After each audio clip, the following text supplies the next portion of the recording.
வணக்கங்க. உங்கள் Aditya real எஸ்டேட்லேருந்து JP பேசுகிறேங்க. ஃபஸ்ட் டைம் ஆதித்யா ரியல் எஸ்டேட்டை பார்க்குறீங்கன்னா சப்ஸ்கிரைப் பண்ணிக்கோங்க. அப்படியே பெல் பட்டனை கிளிக் பண்ணி ஆளுங்கிற பட்டனையும் கிளிக் பண்ணிக்கோங்க. அப்போ தான் நான் போடுற வீடியோ உடனுக்குடனே உங்களுக்கு வந்து சேரும். உங்களுக்கு இந்த சேனல் மூலியமாக இடம், சைட்டுங்க, காடு, தோட்டம், வாடகை வரக்கூடிய கட்டிடங்களை வாங்கணும் அல்லது விற்கணுன்னா சேனல் நம்பருக்கு கால் பண்ணுங்கள். இந்த வாடகை வரக்கூடிய கட்டடத்தோட இட நம்பருங்க 1118ங்க.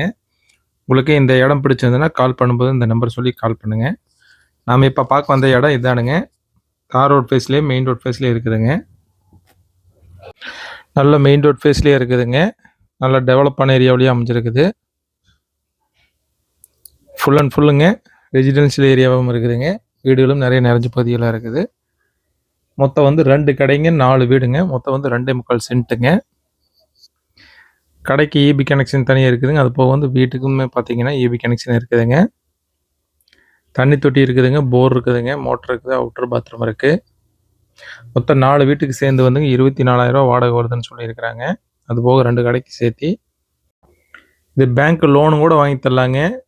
60 to 70% வரைக்கும் பேங்க் லோனும் பண்ணி கொடுத்துடலாங்க. சிபில் ஸ்கோரை பொறுத்துங்க. எல்லாமே தார்ஸ் வீடுங்க, 2.25 சென்ட்டுங்க. ஆனால் வந்து சைட் வந்து மேற்கு பார்த்த மாதிரி அமைஞ்சிருக்குது. பஸ் ஸ்டாப்புக்கு பக்கத்துலேயே இருக்குது. இந்த இடம் எங்கே அமைஞ்சிருக்குனாங்க, திருப்பூர் மாவட்டம், திருப்பூர் தெற்குங்க, காங்கேயம் ரோடுங்க. காங்கேயம் ரோட்லேருந்துங்க 2 கிலோமீட்டரில் சிக்கோங்கிற ஏரியாவில் தான் வந்துங்க இந்த வீடு வந்து அமைஞ்சிருக்குது. இந்த இடத்தின் விலை வந்துங்க டிஸ்கிரிப்ஷனில் கொடுத்துருக்குதுங்க, செக் பண்ணிக்கோங்க. உங்களுக்கு இந்த இடம் நேரில் பார்க்கணுனாலுங்க அல்லது வாங்கணும்னு நினச்சாலும் ஸ்க்ரீனில் இருக்கிற ஏட நம்பரை சொல்லி எனக்கு கால் பண்ணுங்கள். இந்த வீடியோ உங்களுக்கு பிடிச்சிருந்தால் லைக் பண்ணுங்கள், ஃப்ரெண்ட்ஸுக்கு ஷேர் பண்ணுங்கள், கமெண்ட் பண்ணுங்கள். நன்றி, வணக்கம்.